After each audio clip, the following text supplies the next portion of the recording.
Crowd size tells one story. The latest polls are telling another. What's fascinating is how the national polls in Iowa and New Hampshire are starting to converge. The question is, which convergence should we be leaning towards? Who better to break it down than my man, Steve Kornacki.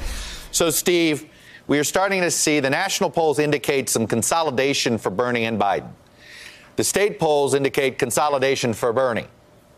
Notice I didn't say Biden. And I think this is the big question mark. The wild card is Pete Buttigieg. Right.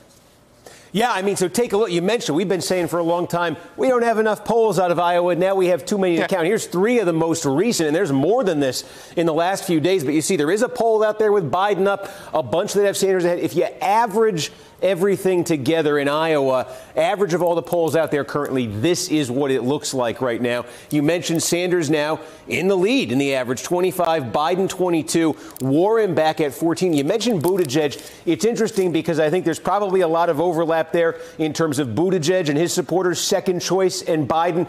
But I think there's also some reason to suspect that Buttigieg perhaps has been a beneficiary of Warren's slide as well, because there's some demographic overlap there with the higher income, college-educated, self-described liberal voters who liked Warren and Buttigieg. So perhaps there's a little bit more going on there. But again, you mentioned this, if Sanders could win here in Iowa, if he could get a clean win, because remember, they've got multiple vote counts here, so that's a new variable. But if he could get a clean win in Iowa, our new poll, you mentioned this too, New Hampshire, Sanders won it in 2016, leading it now. Is there a burst of momentum? Can he go 2-0? Because nationally, he's not leading right now. This is the average of all the national polls.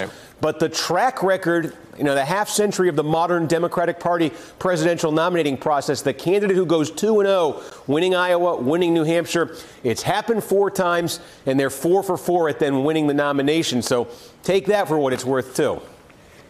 Steve, one thing about New Hampshire, it's an open primary. Those independent voters, if there is a Stop Bernie effort, it may begin with those New Hampshire independent voters. Anyway, it's going to be a wild February, I have a feeling. Yep, absolutely.